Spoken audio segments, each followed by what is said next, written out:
aquí. Ok, vamos a empezar la sesión. Ya estamos casi todos.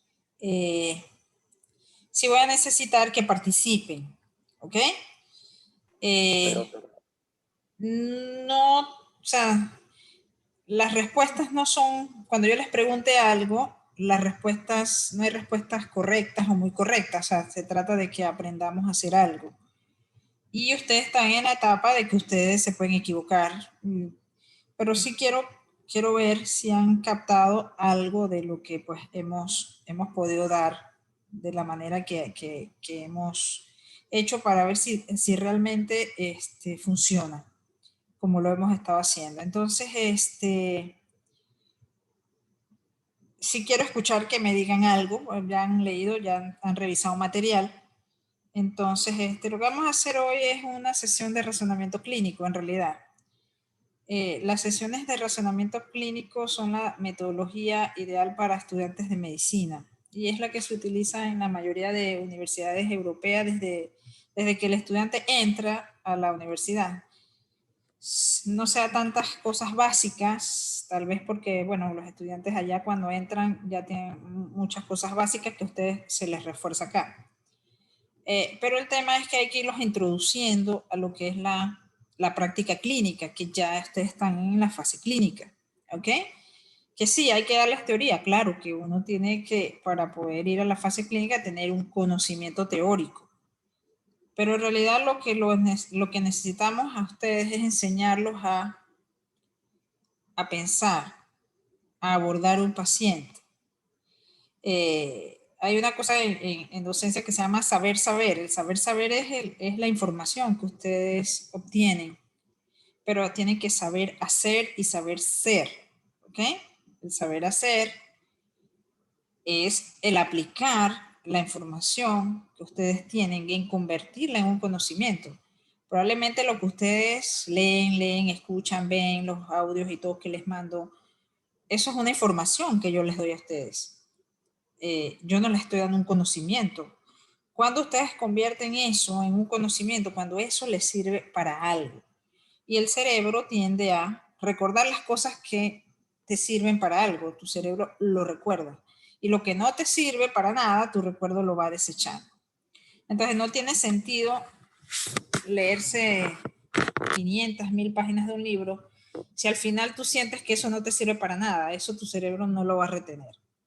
Entonces vamos a tratar de aprender o a saber hacer, que es tratar de aplicar esa información, transformarla en un conocimiento, o sea, aplicándolo y fijando ese conocimiento entonces en nuestra mente y que no se nos olvide nunca más.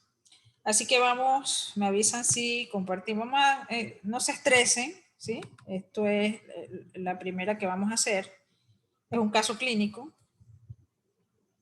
Okay, es un caso clínico, estoy por aquí. ¿Ven la pantalla? Sí, doctora. Sí, doctora. Vamos a dejarlo así en chiquito porque creo que incluso podemos escribir algo allí. Ok, pónganse ustedes, ¿ok? Y ya le digo, no hay respuestas buenas, malas y lógicas, no. Ustedes, lo que ustedes van sabiendo, ustedes vayan diciéndolo. Y si no lo saben, pues no sé. Ustedes ya como médicos internos lo llaman a una sala. Porque acuérdense que ahorita nosotros hemos dado algo de recién nacido sano y por lo menos un tipo de patología, ¿verdad? Que son los síndromes respiratorios. Entonces, a usted como médico interno lo llaman a la sala de partos, ¿ok? Ya que la enfermera que atiende el parto, porque en nuestros hospitales hay muchos partos que son atendidos por internos, otros por enfermeras, otros por ginecólogos, dependiendo de las características de la paciente, ¿no? Y de la situación en el momento. En este caso es una enfermera que estaba atendiendo el parto y ella les dice que el niño después de la reanimación de rutina está agitado. Les pregunto, ¿alguien me puede decir qué es la reanimación de rutina? Cuando alguien les dice reanimación de rutina, ¿qué piensan ustedes que es? ¿De qué está hablando? De cuando al niño se le aspira las secreciones, cuando se le hace el Apgar. Exacto. Una reanimación de rutina son los cuidados inmediatos. secarlo, aspirarlo, ponerlo en calor radiante para que no pierda calor por ahí, ¿verdad? En una incubadora para que eso es una reanimación de rutina, se aspira y se evalúa al niño para ver si está bien o está mal. Se le, como dice la autora, y se le da su Apgar. Eso sería básicamente una reanimación de rutina. Entonces, bueno, resulta que la enfermera los llamó porque en esa reanimación de rutina ella siente que el niño está agitado. ¿Ok? Nada más le dice, doctor Menganito, venga a evaluar a este niño porque este niño está agitado. Y ustedes qué datos le preguntarían a ella, o sea, ¿qué les interesaría saber de ese paciente? La frecuencia La respiratoria. edad, Perdón, así sí, díganlo, lo que están diciendo. La frecuencia respiratoria hay que tomársela, hay que saber cuál es el número, ¿no? Para saber si realmente está agitado. Sí, eso pudiera ser, pero antes de eso, la edad gestacional. Frecuencia cardíaca. Si Exacto, nació a gasometría arterial, término, ¿no? exacto, si la edad nació, gestacional. si ¿por nació a qué? término o postérmino. Exactamente, o sea, necesitamos saber la edad gestacional para saber si es un prematuro, un a término o un postérmino, ¿verdad? ¿Qué otra cosa necesitarían saber? Que es importante cuando uno va a evaluar un recién nacido. El peso del mismo. También, exactamente, porque así vamos a hacer una clasificación y vamos a ver riesgos. Pero ¿qué otra cosa con respecto al mismo periodo perinatal? Que se los mencioné. Algo bien, bien importante es... Si la mamá era diabética o algo así, ¿no? Exacto, los Asmática. antecedentes maternos. Exactamente, los antecedentes maternos. O sea, saber si esa mamá es diabética, si es hipertensa, si hay algún... Alguien mencionó por ahí que quería saber la edad gestacional y si es una señora que no tiene ningún control, bueno, la señora vino rápido de allá para allá, ¿cómo pudieran ustedes saber qué edad gestacional tiene ese niño? ¿Qué método? Conociendo su último periodo. Ajá, una de las formas es sabiendo su fecha de última menstruación, o FUM, que se llama. ¿Cuál es otro método? El ultrasonido del primer trimestre. Exactamente, el ultrasonido del primer trimestre también. Entonces, y si la señora nunca se había controlado y no tiene ultrasonidos y no sabe cuándo, ni sabía que estaba embarazada, hasta hace un mes que se dio cuenta que la barriga le había crecido, ¿qué método ustedes pudieran utilizar para saber la edad gestacional de ese niño? Con la circunferencia de la cabeza. A ver, El fondo, Con el examen el fondo físico. uterino. El método de Usher.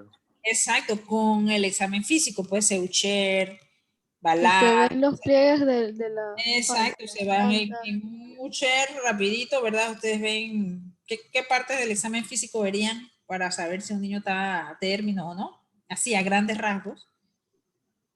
La planta del pie.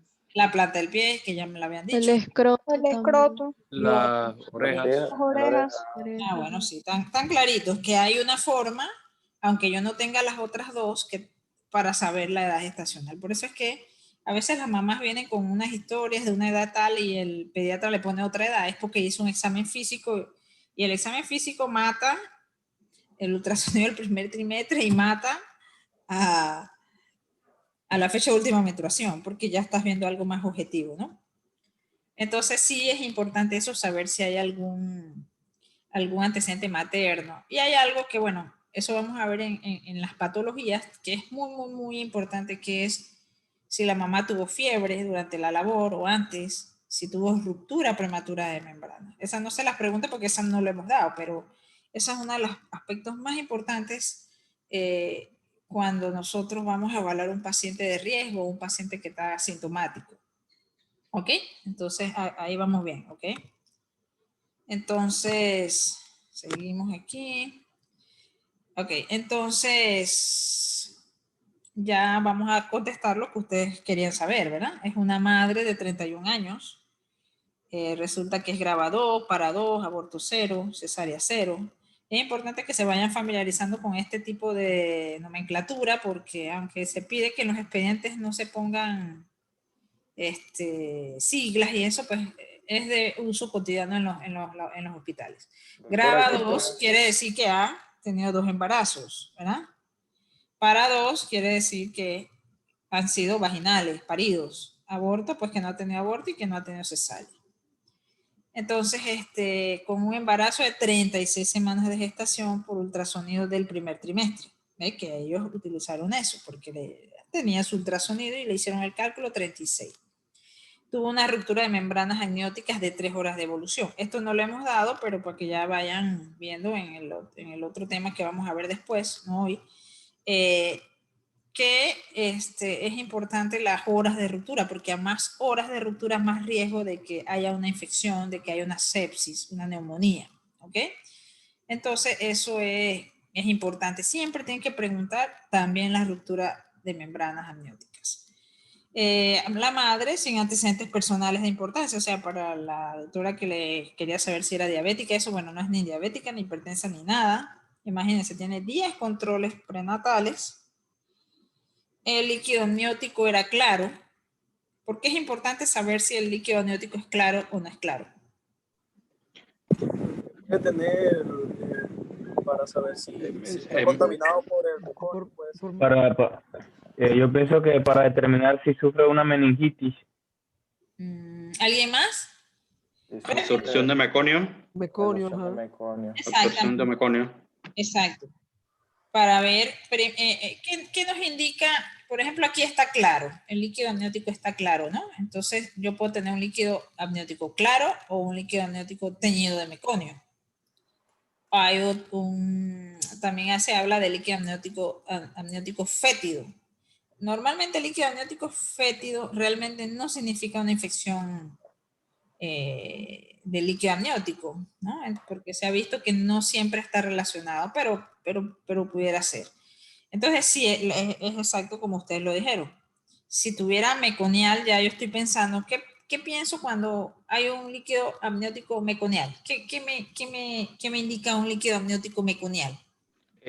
Síndrome de aspiración de meconio. ¿Alguien? ¿Cómo, doctora? Esto fue, yo creo que... ¿Qué me indica cuando el niño se hace popó adentro, no? O sea, que tenga meconio quiere decir que él se hizo popó adentro, ¿verdad? Ha pasado Está sufriendo hipoxia.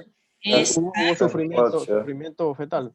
Exactamente, que hay un grave sufrimiento fetal, algún grave sufrimiento fetal, que eso causa entonces dilatación del esfínter y el popó se hace adentro, y entonces ya después viene todo lo que está en los videos de que la neumonitis química y ya todas las complicaciones que es la aspiración de meconio, cuando ese meconio cae en las vías aéreas.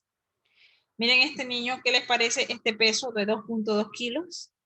Una talla de 49, un perímetro cefálico de 34 y un Apgar 99.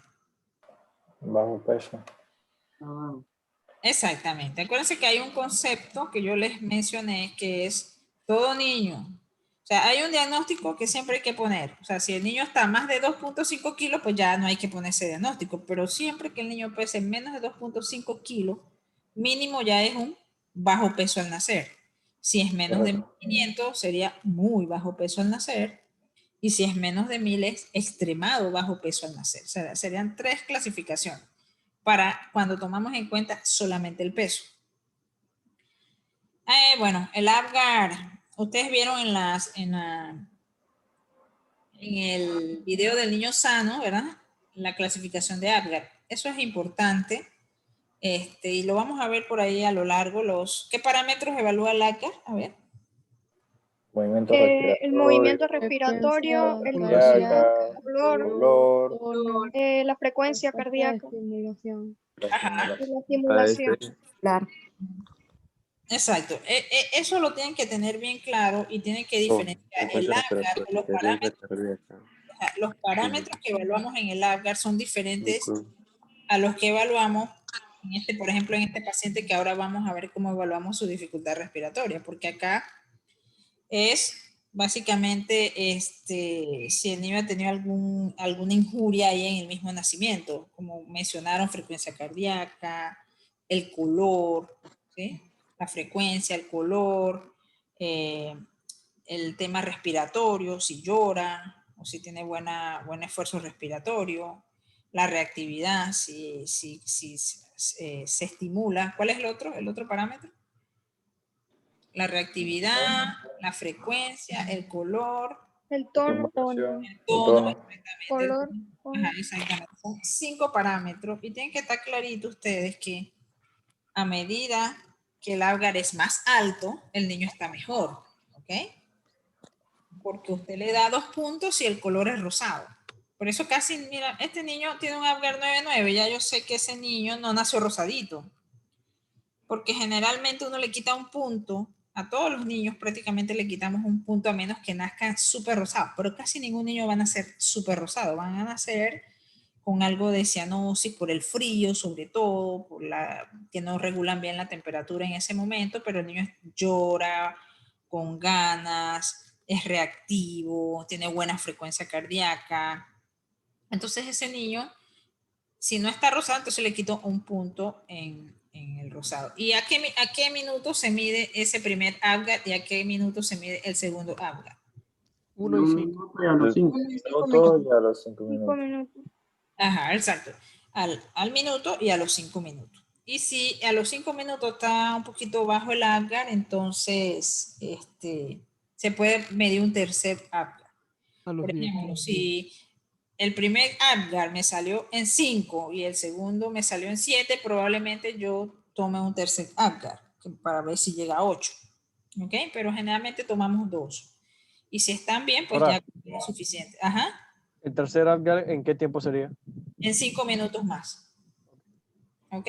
Entonces, Apgar, entonces 9.9 significa probablemente que ya eso me da una indicación de que el niño estaba activo, que lloraba, que tenía buena frecuencia cardíaca y que probablemente le faltaba era el color.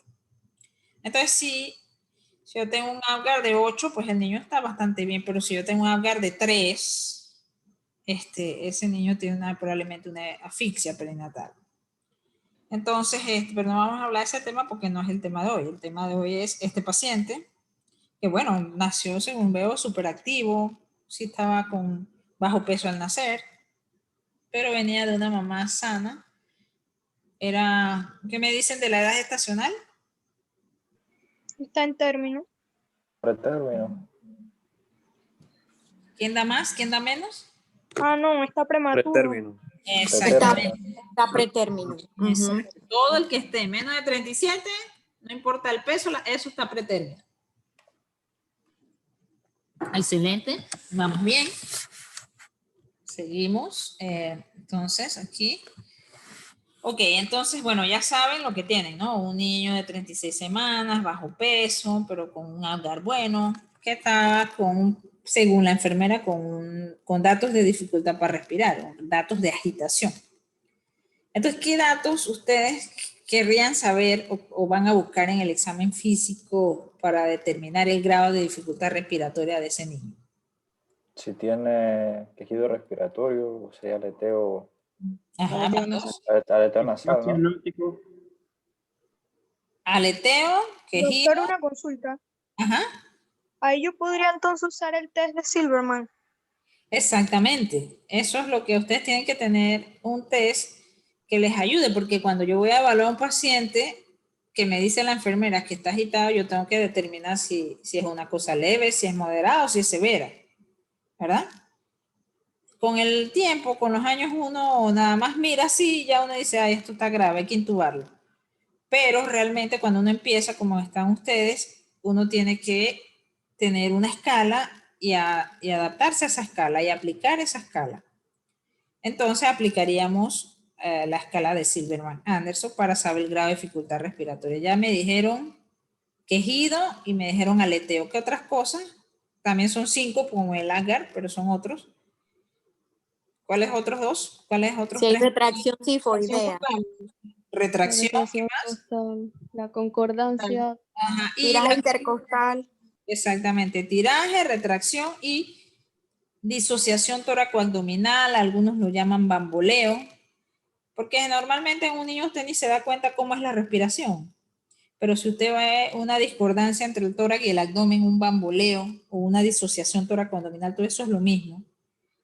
Ya usted sabe que hay una dificultad respiratoria importante. Pero siempre tienen que poner, si no la tiene, si es leve o si es severa. O sea, ya ahí entra un poco la subjetividad del médico, ¿verdad? Pero lo importante es que ustedes tienen que ir directo a esos 5 puntos. Ver si tiene quejido. Un niño que está con quejido, ya se sabe que ese niño el quejido es una manera de meter presión positiva a sus vías aéreas, o sea que tiene un problema para meter el aire, por eso se queja. Eso es un mecanismo compensador. Entonces, yo sé que ese niño está bien tropezado. Pero siempre hay que buscar el tema del Silverman-Anderson, ¿ok? Pero ya sé que más o menos saben qué es y que como aquí, por ejemplo, la enfermera lo que les dice es que el niño tiene tiraje y retracción leve. ¿Faltarían otros datos para poder clasificarlo? Faltarían los otros 3. Exactamente. Se supone que, por ejemplo, si alguien les pone un caso clínico para un examen, por ejemplo, si yo nada más pongo que al examen físico se reporta con tiraje y retracción intercostal leve y no tengo más datos, yo asumo que los otros parámetros son negativos. Es 0, no tiene. O sea, no tiene bamboleo o disociación tóraco-abdominal. No tiene, no tiene el aleteo, ¿verdad? Y no tiene, ¿cuál era el otro criterio? Concordancia tóraco-abdominal. Ajá, ni retracción, tenía tiraje y retracción, no tenía aleteo y el quejido. ni quejido, exactamente. O sea, que si no lo tiene, si no lo ponen es que no lo tienen. Entonces, si aquí ellos en el examen físico en realidad nada más tiene tiraje y retracción intercostal leve, ¿qué puntuación de Silverman-Anderson le daría a este paciente? Sería, pero ahí decía que era depende, si era marcada o si era débil. Pero aquí te lo están diciendo, es leve. Ah, es leve. Sería de 1 entonces. El de retracción. Exacto. Entonces, serían 2 puntos. Son leves. Así que tiene 2 puntos. De 1 a 3. De 1 a 3. Exactamente, por cada valor. Puntos, o sea, que tienen de 1 a 3, quiere decir que eso es una dificultad respiratoria leve. Leve. Ok.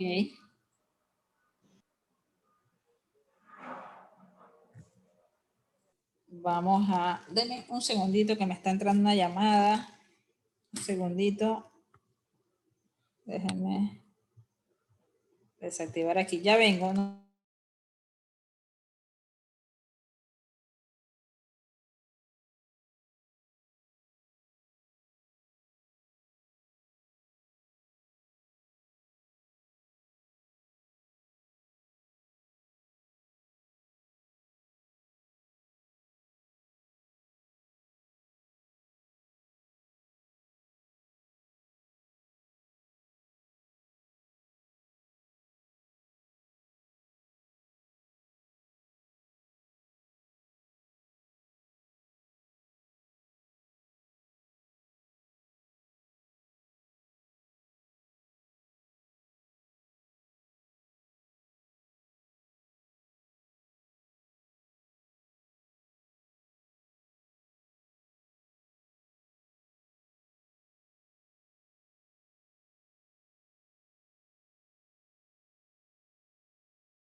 Ok, listo. Entonces, ustedes consideran que es una insuficiencia respiratoria leve.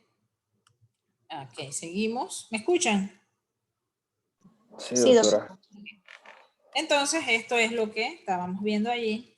Siempre la evaluación pues, del Silverman-Anderson, si ven aquí estos signos, en algunas si revisan 5 libros diferentes, pues todos le van a poner nombres diferentes a los signos, pero al final se resumen en, por ejemplo, tiraje y retracción, cada uno va a dar un punto, 0 puntos, 1 punto o 2 puntos.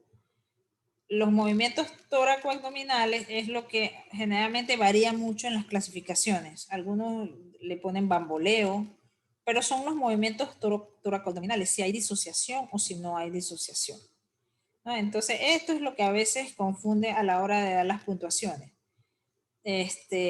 Para efectos de exámenes, yo siempre lo voy a poner de que no se confundan. Por ejemplo, si les pongo algo, va a ser o algo leve generalmente o algo ya muy severo, ¿no? Le pongo, tiene disociación tóraco-abdominal, ya ustedes saben que son 2 puntos ahí que tienen para eso. Tiraje, retracción, como en esto, que era leve, ya ustedes saben que le dan 1 punto y 1 punto. Si no mencionamos los otros, quiere decir que no tenía ni aleteo ni quejido. Entonces, ciertamente tenía 2 puntos nada más, porque no tenía más nada, y quedaba en una dificultad respiratoria leve. Entonces, todas las escalas, en realidad que ustedes vean, lo que ustedes más tienen que prestarle atención es a esta columna de aquí. ¿Por qué? Porque eso nos indica qué cosas usted tiene que ir a buscar en su examen físico. Estos puntos y esto, siempre ustedes tienen acceso a esas tablitas. Y por ejemplo, cuando vamos a hacer un examen, yo no les pido que ustedes se memoricen estas tablas, ni yo me las he memorizado. ¿Sí? Yo lo que les pido es que sepan usarlas, ¿ok? Y que sepan qué cosas ustedes tienen que buscar en su examen físico de un niño, un recién nacido que está agitado. Usted tiene que ver si tiene disociación toracoabdominal, si tiene tiraje, si tiene retracción, si tiene aleteo y si tiene quejido. Y después ya, que usted se da cuenta de eso, usted va a la tablita y lo ubica. Ah, era leve. Eso ya, esa parte de cómo usted lo ubica es subjetivo. Ya eso depende de, tal vez para mí una cosa es leve y para otro eso también es, por ejemplo, la retracción para mí no tiene y para otro tiene una leve, ¿no? Entonces, pero lo importante son los de acá, los que usted va a evaluar, a lo que usted, lo mismo pasa en el APGAR. En el APGAR te ponen 5 criterios, quiere decir que cuando usted evalúa al niño, usted tiene que estar pendiente de esos 5 criterios para poder dar una puntuación, pero al final es una puntuación un poco subjetiva del examinador. Entonces, ellas son inversas, o sea, el APGAR, mientras más alto, si yo puedo tener un APGAR 10-10, es excelente, porque quiere decir que el niño estaba rosadito y tenía todo su puntaje. Acá en Silverman Anderson es al revés. Mientras más alto está, más jodido está el paciente, ¿verdad? Entonces, de 7 a 10 ya es una dificultad severa y ya probablemente necesite intubación. ¿Ok? Pero entonces en esta evaluación me interesa eso, que ustedes vayan directamente a buscar esos temas. Entonces, ¿cuáles serían? Evidentemente tienen que saber que un niño recién nacido que está agitado, aunque sea una dificultad leve, no va a ir con su mamá. Ese niño tiene que hospitalizarse.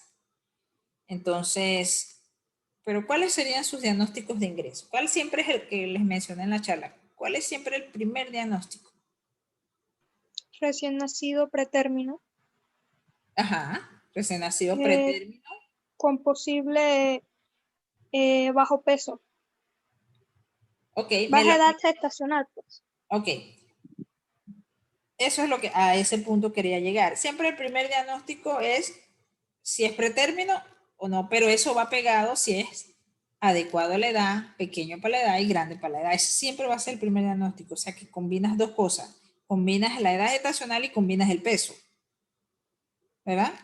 El peso para esa edad. ¿Y cómo nosotros hacemos eso? Bueno, vamos a irnos. Eso es aquí está. ¿Se acuerdan de esta tablita? ¿La vieron? Sí. Exactamente. Para completar ese diagnóstico, es fácil decir que tiene 36. Bueno, es pretérmino, ya sabemos que tenemos una, pero hay que ver si es pequeño. Entonces, hay, por ejemplo, este paciente tenía 2.2, ¿verdad? Si vemos Sí. aquí de las Y, ustedes lo tiran aquí, 2.2, vamos a decir 2, un poquito arriba del 2, sería como aquí. Ustedes se van hasta acá, hasta acá, hasta acá y buscan. 36. Quiere decir que queda aquí. ¿En dónde queda entonces? Bajo peso. Bajo No, peso al nacer. Pequeño. Acuérdense que bajo peso es otro, el diagnóstico 2. El diagnóstico, Pequeño para la edad gestacional. exactamente, es recién nacido pretérmino, pequeño para la edad gestacional. Ese sería mi primer diagnóstico. Si ese mismo niño, porque yo te puedo tenerlo de 36, si ese mismo niño me pesa 4 kilos, yo me tengo que ir aquí recto, recto, recto, ¿verdad? Porque va a estar pesando acá. Aquí hace la intersección.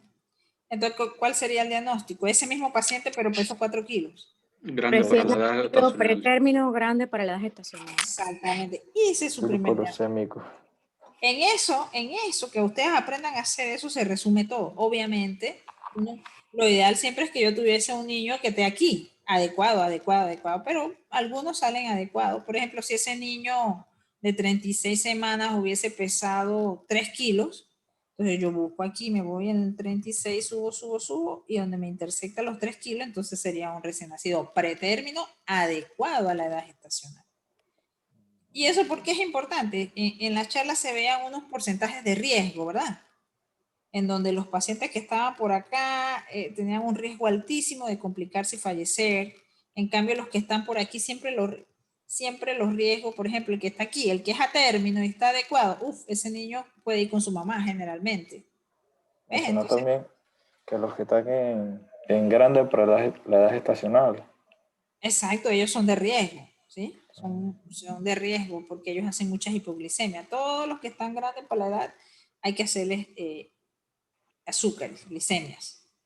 Entonces, a veces un niño pesa 3 kilos, pero si es, por ejemplo, un niño de 3 que tenga 30 semanas y pese 3 kilos, que es un peso usualmente considerado normal, es grande, ya ese niño tiene un riesgo, ese niño va para neo. Aunque tenga 3 kilos de peso, pero tiene 30 semanas, entonces es un grande, un macrosómico, como decimos, ¿no? Entonces, ya tenemos nuestro primer diagnóstico para ese niño, era recién nacido pretérmino, pequeño, ¿verdad? Quedó pequeño para la edad gestacional, ¿cierto? ¿Qué otro diagnóstico tienen en base al peso del niño? Siempre hay un segundo diagnóstico, como les dije. Si Ahí el sí niño sería entonces el bajo peso al nacer. bajo peso al nacer, exacto, porque está más de 1500, pero menos de 2500. Entonces, toda esa gente que está en ese rango es bajo peso al nacer. Si hubiese nacido ese niño de 2.6 kilos, entonces ya no tengo que poner ese segundo diagnóstico. Ya nada más me quedo con el de arriba, ¿ok? Pero en este caso, como es menos de 2.5 kilos, mi segundo diagnóstico es bajo peso al nacer. Y ya de ahí entonces sí me voy al diagnóstico, por decir así, ya no tanto de la clasificación, sino el diagnóstico patológico, pues el diagnóstico o mi sospecha diagnóstica de qué puede tener un niño con esta historia, con estos antecedentes, qué pudiera tener. Entonces ahí me voy al diagnóstico 3 o a los diagnósticos número 3 o número 4. ¿Qué otro diagnóstico? ¿Qué les parece a este niño con esos antecedentes que puede tener? Una taquipnea transitoria. ¿Alguien da más? ¿Qué les parece?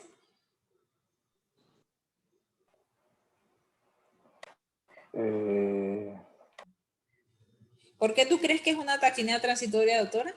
A ver, cuéntame. Bueno, realmente no, porque tiene que tener la frecuencia respiratoria mayor de 60, creo que es así. No necesariamente. No. En realidad estás en lo correcto, puede ser. Acuérdense que en este punto, y eso es en este caso y en todos los casos, tú estás haciendo un razonamiento clínico. Tú puedes allí meter todo lo que tú quieras. Tú puedes decir, bueno, este niño tiene un síndrome de dificultad respiratoria, ¿verdad? Tiene una dificultad. Y entonces puede tener cualquiera de los que ustedes conocen que da dificultad respiratoria. Taquipnea transitoria, meconio, sepsis, neumonía. O sea que usted dice que el diagnóstico que ahí habría que poner es un síndrome de dificultad respiratoria. Sí, pudiera ser.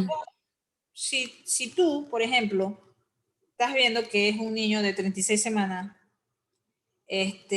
sin antecedentes de ruptura, con un líquido amniótico claro, ya tú vas sacando el meconio, ¿verdad? El síndrome de aspiración de meconio. Ni está postérmino, porque el SAM generalmente es de los postérminos, ¿verdad? Ya niños viejos, niños 38, 39 semanas,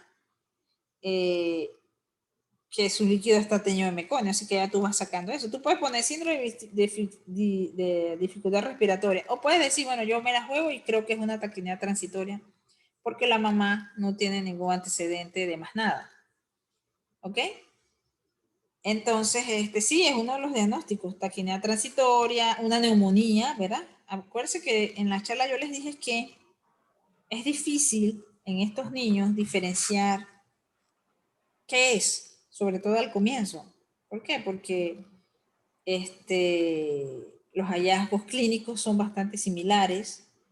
O sea, el aleteo, todo eso es igualito para todos los síndromes de dificultad respiratoria. Tal vez uno se puede guiar con los antecedentes perinatales, como ya ustedes dijeron. Un bebé que está borderline, que no es ni viejo, o sea, ni es prematuro, es un poquito prematuro, sí es pretérmino. Y esos niños tienden a tener mucha taquinea transitoria, los que son por ahí. Pudiese ser una enfermedad por déficit de surfactante. ¿Por qué ustedes creen que pudiese tener una enfermedad por déficit de surfactante y por qué no? ¿O por qué no? ¿Qué cosas en la historia le dicen que sí y qué cosas le dicen que no?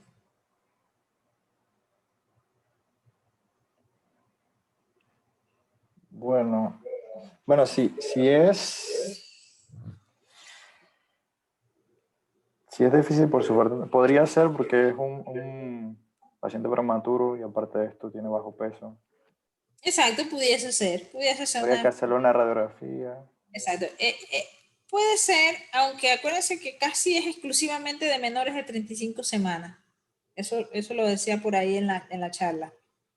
Mientras más prematuro es el niño, pues menos producción de surfactante va a tener y más probable es que tenga una enfermedad por déficit de surfactante. Y mientras más viejo es, menos probable es que tenga una enfermedad. Entonces, 36 no es, si ese mismo niño con ese mismo peso me dicen que tiene 30 semanas, mi primera opción sería enfermedad membrana hialina, pero con 36 mi primera opción para mí, y como tiene una dificultad respiratoria leve, con 36 semanas me voy más por la taquinea transitoria de recién nacido. ¿Y por qué no les parece que sea un síndrome de aspiración de meconio? Porque el líquido amniótico está Porque el líquido era claro. Está claro y no es un paciente a término.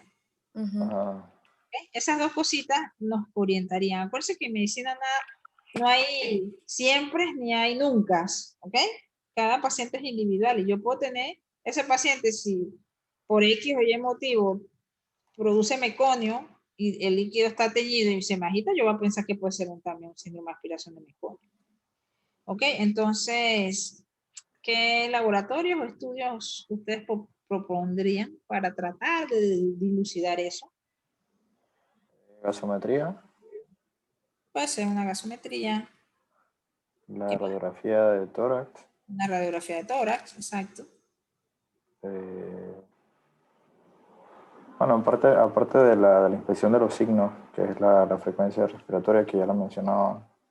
Pero ya en laboratorios, siempre a estos pacientitos de rutina le hacemos, como vieron en las charlas, Un VH y un un FIM.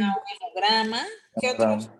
¿Qué otros exámenes ustedes conocen que para dilucidar si un paciente tiene, porque el hemograma es básicamente para ver si tiene infección, ¿verdad? ¿Por qué? Porque acuérdense que dijimos que a veces estas taquineas son indistinguibles de sepsis o de La neumonía. proteína. A pesar de que la historia no hay nada de que me indique que hay una infección, pero pudiese ser una infección. Pero no hay en la historia realmente, ¿qué me indicaría a mí que pudiese tener una sepsis, una infección, una neumonía? Entonces, un líquido amniótico, una ruptura de membrana de más de 24 horas, fiebre en la mamá durante la labor de parto, ya me indicaría que si bien puede tener una taquinea, también puede tener es una sepsis o una neumonía. ¿Ok? Y ellos entonces, como es difícil clínicamente en estos síndromes saber qué es, nada más que nos ayuda es la historia. Entonces tenemos que hacer uso de laboratorios y eso para tratar de diferenciar y ver qué hacemos con los pacientes. Esto ya lo vimos, ¿verdad? Este es el caso de este niño. Él fue admitido a la sala de neo. Esto es importante que ustedes ya se vayan familiarizando porque al final, o sea, al final, lo que nosotros estudiamos, lo que ustedes estudian, lo que ustedes aprenden, ya sea leyendo, viendo, escuchando las clases y todo eso, como yo les dije, es una información que yo les doy, pero al final esa información se resume en que usted tiene como médico que aprender a poner órdenes médicas. Todo al paciente no le interesa si usted sabe mucho o poco, a lo que le interesa es lo que usted pone en la orden, que es lo que va a cumplir la enfermera y es lo que va a ayudar al paciente.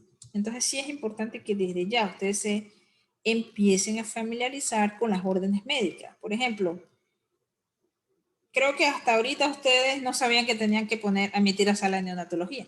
Es como tan lógico, pero si ustedes llegan mañana, o sea, ahorita ustedes están en octavo, pero ustedes llegan mañana y por X o Y motivo todos los médicos del Chicho Fabre se tuvieron que ir y nada más quedan ustedes de estudiantes y ustedes pues les toca poner las órdenes, entonces tienen que saber que la primera orden se llama admitir a donde ustedes quieran admitirlo. A neo, a pediatría, a medicina interna, esa es su primera orden, siempre admitir a observación o a intensiva, a donde ustedes vayan a admitir al paciente. La segunda orden siempre es el reposo, ¿verdad? En este caso ya de neonatología, entonces se habla de cuidados intermedios, que son unas incubadoras especiales, que no son así de intensivos, no son abiertas, son incubadoras cerradas, como dice aquí, con esta temperatura. Se le pone la alimentación, si es nada por boca, cuando tienen una dificultad respiratoria importante, o si, como en este caso que nos ocupa, solo era algo leve, entonces el niño puede empezar a dársele la leche. Leche humana o fórmula adaptada, que ya habíamos hablado también se le da 25 cc de 15 a 25 cc cada 3 horas. Por ahí se empieza, que es más o menos la capacidad del estómago para ese tiempo. El oxígeno depende de si es leve, moderado o severo. Eso es algo bien subjetivo. Usualmente uno empieza con flujos, con concentraciones de oxígeno y eso es otra cosa que ustedes tienen que empezar a familiarizarse con la oxigenoterapia. ¿Ok?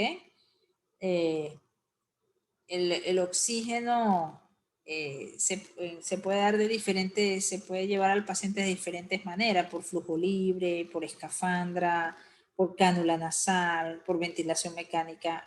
Eso lo vamos a ir viendo poco a poco. Entonces, a ellos le pusieron flujo libre y empiezan siempre con concentraciones bajas. ¿Cuál es la concentración? A ver, dígame, ¿cuál es la concentración de oxígeno que nosotros respiramos como seres humanos? 21%. 21%, excelente, excelente. Yo he hecho esa pregunta muchas veces en las rotaciones y muchos no saben. La mayoría, créeme, no sabe que nuestra FIO2 normal es 0.21, 21%. Entonces, cuando usted pone 40%, entonces no está poniendo mucho. Así que usualmente ponemos entre 35, 40 a ver cómo es la saturación del paciente o cómo está la gasometría. Y si tenemos que subirle más y más y más, la FIO2 quiere decir que el paciente está peor. Y esto es 8 litros por minuto. Eso lo vamos a ver cuando veamos los métodos para darle oxígeno a los pacientes. Esto es el flujo que tiene que tener el aparato para darnos esta concentración. Y eso los mismos aparatos los tienen, ¿no? Los laboratorios que usualmente mandamos un hemograma, una PCR, yo añadiría una procalcitonina, que es un marcador de infección muy sensible para estadios tempranos de infecciones bacterianas. La PCR y el hemograma, eso también ustedes tienen que ya familiarizarse con la gasometría, los hemocultivos. Ahí pues le ponen monitor de signos vitales a este niño, su radiografía de tórax, como habían dicho, y rutina del recién nacido. Y A por C, bueno, como les dije, no se debe poner eso, pero eso es avisar por cambios. Esta es una orden de un caso real que nosotros vimos. Esto no me interesa tanto porque todavía ustedes no hemos dado esto, pues. Pero para que vayan viendo que, bueno, la gasometría les va a llegar y ustedes tienen que aprender. Cuando estemos en la parte práctica, pues ustedes tienen que aprender. Por ejemplo, aquí tal vez esto no les suena mucho, 748, una PO2 de 78, una PCO2 de 28. Entonces, uno de los objetivos es que ustedes aprendan de este curso a interpretar de una forma, aunque sea básica, los principales laboratorios, porque eso les va a servir para evaluar cualquier paciente pediátrico, no solo de neo, sino también de pediatría. Y vamos desde ya, por ejemplo, la PCR está en menos de 0.5, está negativa. ¿Cómo yo sé si está negativa o positiva? Bueno, porque usualmente las PCR son cuantitativas o cualitativas. Las cualitativas nada más me va a decir si es positiva o negativa, pero la PCR, acuérdense que es un marcador inflamatorio. Nos habla de inflamación, no de infección. Pero una PCR negativa casi que me excluye la posibilidad de una infección. Porque cuando la PCR está positiva, ya yo sé que yo tengo una inflamación. Esa inflamación puede ser porque hay una infección o porque hay una inflamación solamente, sin infección. Pero cuando me sale negativa, que no hay inflamación, pues no va a haber ni inflamación, ni infección, ni nada. Entonces sí es importante, la PCR la usamos mucho, sobre todo para seguimiento. Entonces vayan acostumbrándose que es un marcador de inflamación. Y todas las infecciones de por sí dan inflamación, o sea que es probable, si tengo una PCR muy alta, que haya mucha inflamación y que sea por infección. El hemograma es importante también y se van a dar cuenta, por eso cambié la manera de este curso, porque se van a dar cuenta que el hemograma cambia a medida que el niño va creciendo. Por ejemplo, un neo, ¿qué a ustedes les parece como ya ustedes han dado algo de medicina interna, han rotado por allí, ¿qué les parece este hemograma? La hemoglobina está bien alta. Exactamente. ¿Y qué otra cosa les llama la atención? Los leucos. Los leucos. Están bien altos, ¿verdad? Sí. Exactamente. Entonces, ustedes dirían, bueno, eso es como una poliglobulia, una cosa hematológica, porque o tienen una fuerte infección, pero tienen leucocitos. Y bueno, les comento que este hemograma es súper requete contra normal para un recién nacido. ¿Ok? ¿Por qué? Porque los pacientes nacen, raro el paciente que nace en menos de 15, yo me preocuparía y pensaría que tuvo una hemorragia, pero ellos generalmente están entre 15 y 20. Los leucocitos, nosotros toleramos hasta 30.000 glóbulos blancos. 25 a 30.000 todavía consideramos que es normal para un recién nacido. Entonces tomen nota de eso, que eso no está en las charlas, pero eso ustedes tienen que saberlo, de que en niños, en recién nacidos, toleramos desde 10.000 hasta 30.000. Y nos asustamos cuando el niño tiene menos de 10.000, ¿no? Qué cosa tan diferente que un adulto, que uno dice, bueno, de 5 a 10, ahí estamos bien. Ya después de 10, leucocitosis, ¿verdad? Bueno, en pediatría tienen que borrar ese chip de la leucocitosis. Los cortes en pediatría de los valores son muy diferentes. Y son diferentes entre un recién nacido, por ejemplo, que yo tolero hasta 30.000, pero en los lactantes yo solo tolero como hasta 16, 17.000. Ya de ahí para arriba sí considero leucocitosis.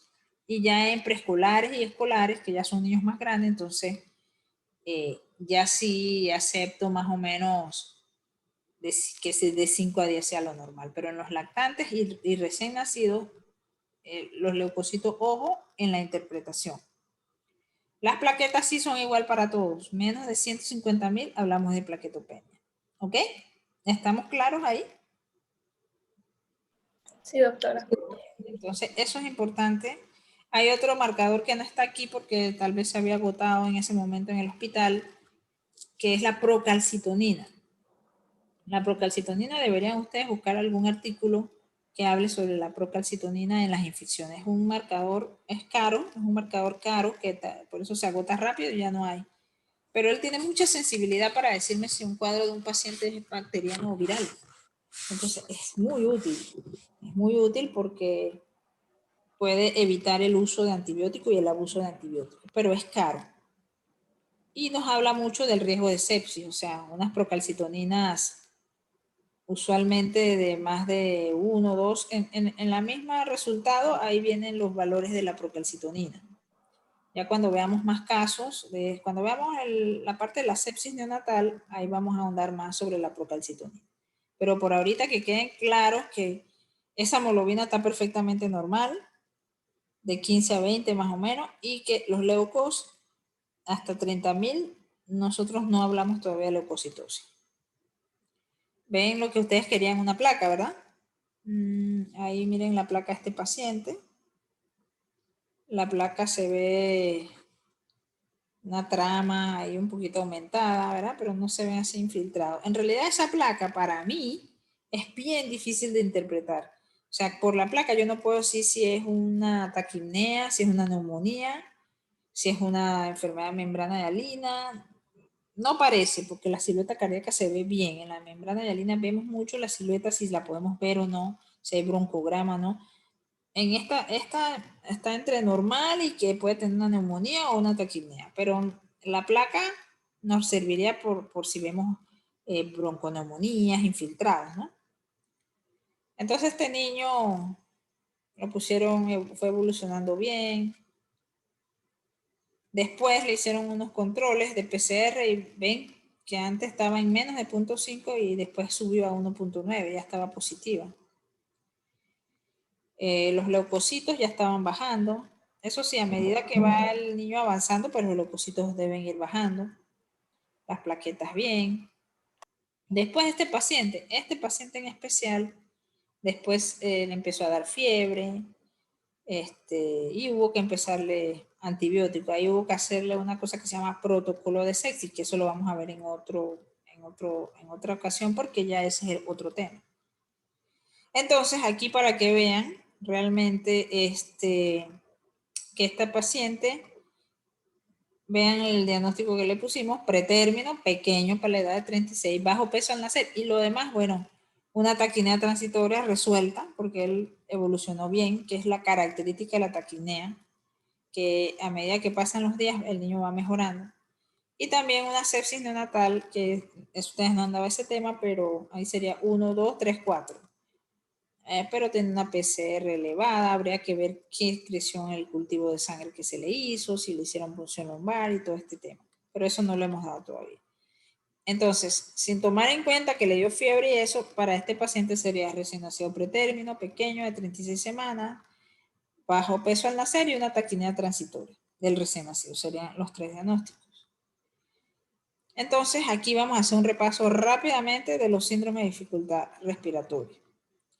Esto así es más o menos como nosotros vamos a llevar el curso.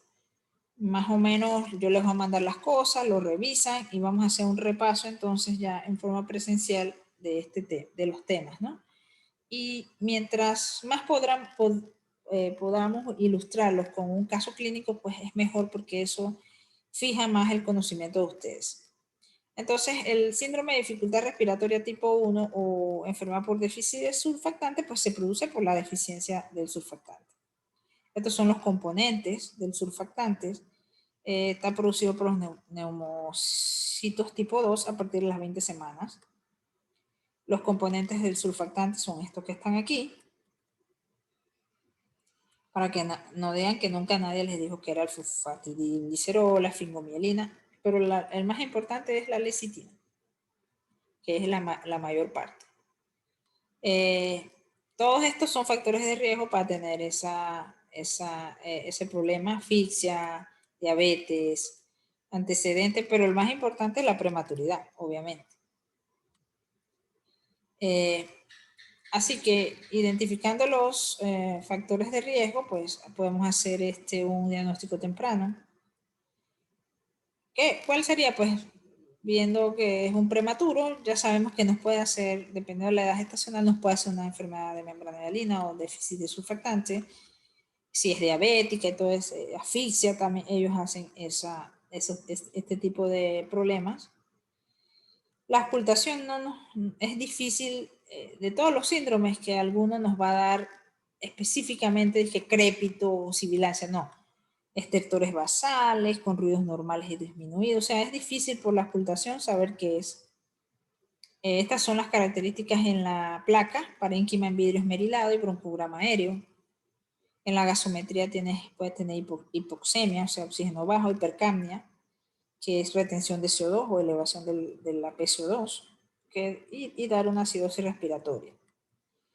Ok, entonces si ya yo les pongo este mismo paciente de 36 semanas con 2 kilos de peso, y con dificultad respiratoria, y se le hace una placa y viene un parénquima con broncograma aéreo, parénquima en vidrio esmerilado, pues ya le estoy diciendo que es una membrana hialina. ¿Ok? Estos son los signos, pero como les dije, son comunes a todos los síndromes respiratorios. Obviamente, la enfermedad por déficit de surfactantes generalmente es un inicio precoz de la taquinea y así mismo empieza el empeoramiento, que esos pacientes, muchos quedan, si no se le pone el surfactante exógeno, quedan intubados. ¿Ok? Eso, ella progresa rápido, a diferencia de la taquinea que es como mejoría a medida que pasan las horas. Esto es al contrario, va empeorando el paciente. Los gases arteriales, bueno, no nos vamos a enfocar mucho en esto. Aquí están los hallazgos en vidrio esmerilado, pero como les dije, lo que me interesa más es la clínica, que vean que es difícil. Miren que aquí se ven gruesas sombras nodulares en los pulmones en una enfermedad de la membrana hialina moderada. Entonces, uno tendría que ver muchas placas para poder hacer diagnósticos radiológicos. Pero sí me ayuda un poquito porque uno está esperando la membrana hialina, si es un pretérmino, si tiene algunos otros antecedentes. ¿Cómo se trata? Se trata de prevenir, pues eso también estaba en las charlas, con dexametasona, corticoides, por ahí entre las 24 y 34 semanas. Hay mucha controversia si se usa o no, pero generalmente se les pone a estas pacientes cuando hay sospecha de que va a haber un parto prematuro para asegurar la maduración pulmonar. Siempre hay que tratar de mantener estas presiones de oxígeno de 50 a 70 en la gasometría y saturaciones por arriba del 90%. Acuérdense que la saturación se mide con un saturómetro y las presiones de O2 hay que hacerlo es por sangre. Y a veces pues hay que usar el surfactante exógeno, que en las charlas estaba más detallado. También tenemos la taquimia transitoria. Esto es para reforzarle lo que ya ustedes tienen en la otra charla y también tienen que estudiarse esto. Como yo les digo, no los voy a mandar para el Nelson ni nada de eso. O sea, vean los videos, vean esta clase. Esto también se los voy a montar en la plataforma. También lo voy a mandar para que tengan y revisen las dos cosas. En la taquinea, como ya ustedes saben, aumento la frecuencia respiratoria, es más leve, es más transitorio, ¿verdad? Ya se explicaba bien que es por falta de recepción de líquido pulmonar, que puede afectar a pretérminos y a términos, sobre todo si tiene alguna patología de la mamá, diabetes o algo, como mencionó una de las doctoras de aquí del curso. Puede ser que sea por parto vaginal o por cesárea, pero es más frecuente cuando es por cesárea. ¿Por qué? Porque hay menos reabsorción, porque no pasa el niño a través del canal del parto y no se reabsorbe ese líquido. Cuando el niño pasa por el canal del parto, o en un parto vaginal, es bueno porque ahí se reabsorbe un poco el líquido, porque obviamente se comprime el tórax y hay más reabsorción a nivel pulmonar. Pero también se puede presentar, aunque sea por parto vaginal, pero es más raro, más frecuente en la cesárea. Y miren, es bastante frecuente, 11 de cada 1000 nacidos vivos, pues es bastante. Los factores de riesgo, ya les dije, una cesárea, un parto prolongado, diabetes, enfermedad materna, ruptura prematura de más de 11 horas, los macrosómicos también, los grandes para la edad, hacen muchas taquinea.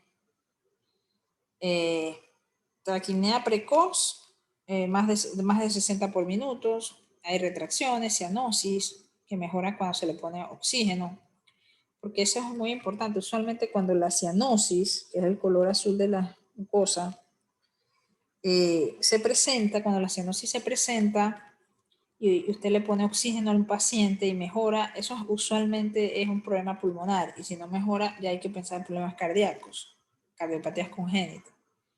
Como vimos, las taquipneas mejoran rápido, a diferencia de la enfermedad por membrana de Alina. No hay estertores, roncos, no hay quejido. En la mayoría, ¿eh? Por eso les digo, en medicina no hay nunca y no hay siempre. ¿Ok? Es en la mayoría. Los estudios diagnósticos, lo mismo que en todos, la radiografía de tórax, ahí no es nada de vidrio esmerilado, sino más bien hiperinsuflación, líquido en cisuras, trama vascular prominente, aplanamiento de los hemodiafragmas, puede haber cardiomegalia, infiltrada intersticial. Y acá los cambios gasométricos son más leves. Aquí hay unas placas también para que revisen y tengan, que ven, esta es la primerita de aquí, se parece bastante a la del caso, ¿verdad? A la del caso clínico.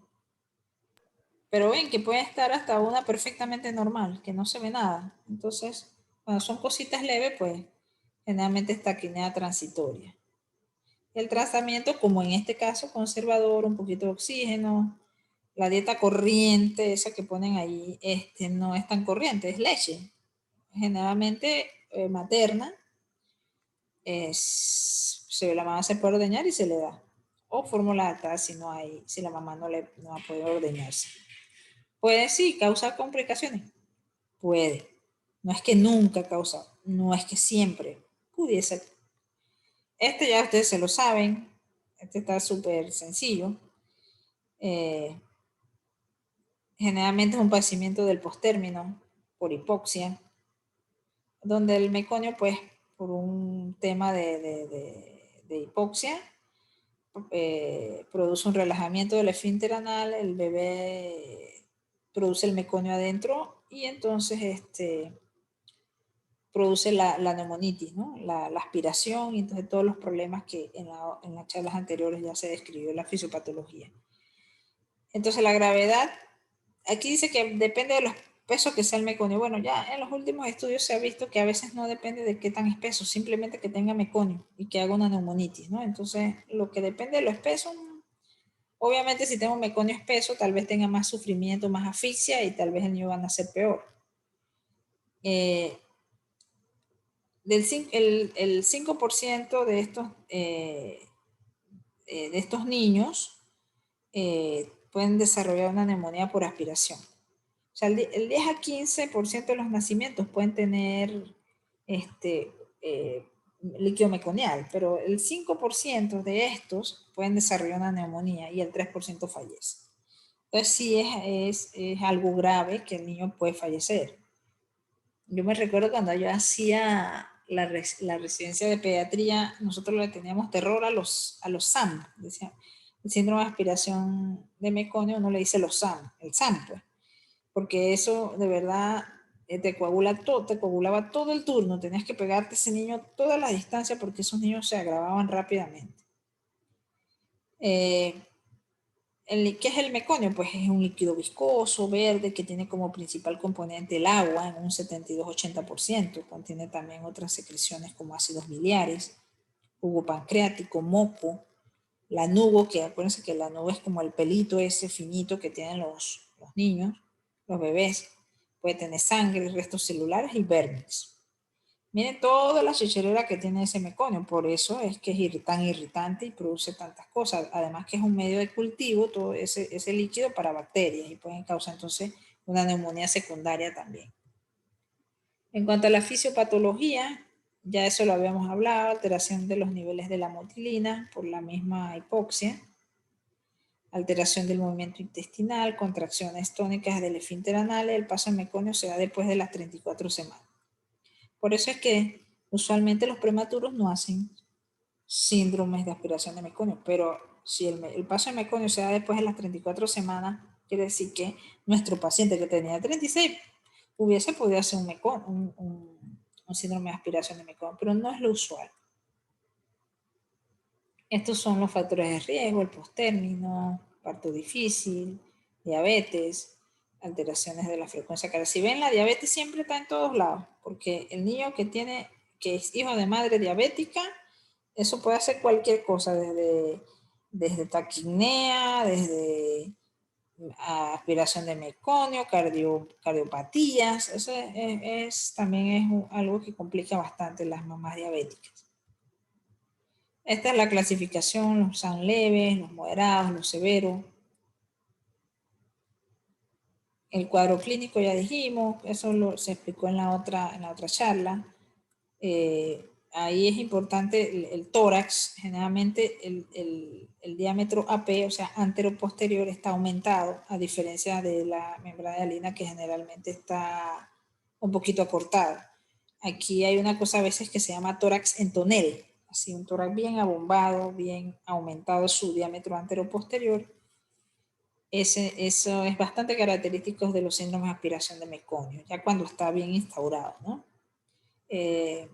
El niño puede tener los síntomas que ya sabemos, taquipnea, aleteos nasal, la disociación, dependiendo del grado de dificultad que tenga, si es leve, moderada o severa. El diagnóstico ya lo vimos como es, los postérminos. Aquí están los signos de dificultad respiratoria. En las placas que vamos a ver, infiltrados gruesos e irregulares, atelectasias, enfisema, hiperinsuflación, broncograma aéreo, descenso diafragmático, gasometría, acidosis metabólica. La acidosis metabólica es, las acidosis son respiratorias o metabólicas, ¿no? Pero no es que estas características, puede tener respiratoria, acidosis respiratoria también. El tratamiento generalmente es una intubación y succión posparto. Hay que aspirarlo si es muy denso. Necesita ventilación, óxido nítrico, agente tensioactivo, antibióticos. Había una controversia sobre, antes, por ejemplo, cuando yo hice residencia, todos los niños que nacían con síndrome de aspiración de meconio, perdón, todos los que nacían con un meconio medio espeso, nosotros le hacíamos, los intubábamos y le aspirábamos la tráquea directamente.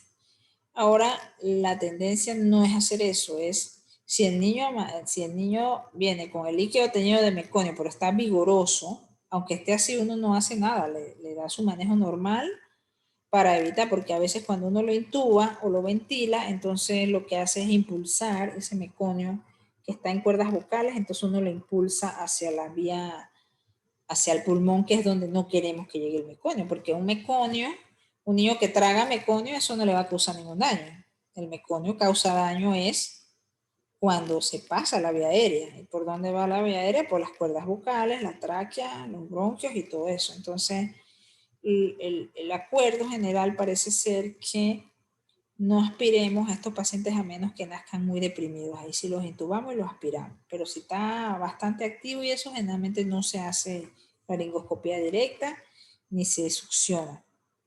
Entonces no se hace succión traqueal, a menos que esté deprimido.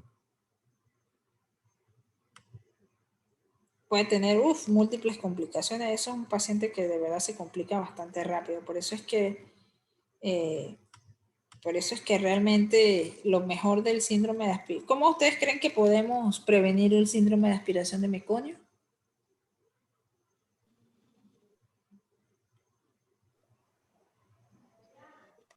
Vigilar que la mamá esté a término y no pasarse del tiempo, pienso yo, que es lo peor, ¿no? No sé, evitar el sufrimiento fetal con los controles perinatales. Sí, exactamente. Para que... Porque ¿qué pasa? Hay un momento en, o sea, si el niño ya está a término, o como dice la doctora, pues tratar ciertamente que no se pase tan el término. Usualmente lo ideal a un niño, ya sabemos que después de las 37 semanas ya es a término, pero usualmente, bueno, lo debieron haber dado en ginecología, lo mejor es entre 38 y 40 semanas, que es un niño no que hemos ya... dado gineco, doctor. Nosotros no hemos dado eso. Ni obstetricia tampoco, doctora. Ok, bueno. Usualmente los bebés, ya sabemos que a 37 semanas es a término. Ajá. Pero un niño en 37 semanas, acuérdense que las semanas se cuentan, por ejemplo, yo puedo decir, que un paciente, la semana tiene 7 días, ¿verdad? Entonces yo digo, un paciente tiene 36 2/7. Así lo decimos. Bueno, 2/7 quiere decir que tiene 36 más 2 días. ¿Ok? Entonces, un niño que tiene 36, 6/7 todavía es prematuro, aunque nada más le falta un día para llegar a las 37 y ser a término. Entonces, mientras más viejo es el niño, en realidad van a ser maduros. O sea, mientras más cerca está de los 37, un poquito menos, más problemas nos va a dar. Por ende, se trata que los niños no nazcan a las 37 semanas, sino como a las 38, 39, hasta 40. ¿Sí? Que ya el niño no tendría tantos problemas de taquicardia transitoria, no tendría tantos esos problemas. Obviamente no va a tener a esa edad una enfermedad de membrana hialina, pero entonces, como dice la doctora, pudiese tener un síndrome de aspiración de meconio. Pero bueno, acuérdense que postérmino es después de 42 semanas. Entonces, lo ideal sería que el niño naciera a su edad y que tuviera una buena monitorización de la labor. Así es como nosotros podríamos evitarlo. ¿Por qué? Porque en un monitoreo fetal, que eso lo van a ver en obstetricia, hay signos que nos indican que que el niño puede estar haciendo un sufrimiento fetal. Obviamente, si cuando se hace la rexis se ve líquido meconial, ya tú sabes que ese niño ha estado sufriendo, pero hay maneras en que uno con un monitoreo durante la labor de parto, uno se da cuenta si hay un sufrimiento fetal. Entonces, el monitoreo, porque una señora puede tener 10 controles bien y todo bien, y ella sin factores de riesgo, empieza la labor y no se dieron cuenta que traía un cordón umbilical o algún problema con la placenta, que tenga la mamá que no sea una buena placenta. Entonces, cuando empiezan las contracciones, el niño se va quedando sin oxígeno y si no está monitorizado, no nos vamos a dar cuenta. La única manera sería la monitorización durante la labor de parto, para saber si está. Entonces, un buen control de la misma labor de parto nos pudiera evitar estos sufrimientos fetales. ¿Ok? Y otra cosa, o sea, apenas se ve que hay sufrimiento y no responde a las maniobras que ya usted aprenderá en obstetricia, hay que correr a interrumpir el embarazo por cesárea, hacerle una cesárea de urgencia, ¿no? Entonces, nacer en una instalación donde haya esa posibilidad de monitorear la labor y que haya la opción de una cesárea de urgencia es realmente bien importante. Así que eso a veces, oye doctora, eso a veces pasa mucho con las primerizas. Exacto, sí. Porque no se van a hacer los monitoreos, entonces deja que pase el tiempo. A veces también no tienen buenos controles prenatales y no saben bien cuál es la fecha probable de parto. Exactamente. Entonces se pasan del tiempo y pasan estas cosas. Así mismo es, doctora. Así que es importante entonces que estemos pendientes, pues. Entonces, esto era, ¿qué hora es ya? Bueno, no nos demoramos, bueno, sí nos demoramos más de lo que yo tenía planeado, pero esta es justo la hora que se debe acabar la clase, ¿verdad? Ya sé que faltan 4 minutos. Ok, ya, ya sé que la tengo que poner un poco antes, sería como a las 9 entonces. Así que bueno, esto era lo que yo les traía para que reforzáramos. Si ven, son cosas que ya ustedes vieron, nada más que ilustrar con un caso clínico para que ustedes refuercen entonces su conocimiento. ¿Alguna duda o algo antes que se nos cierre la sesión?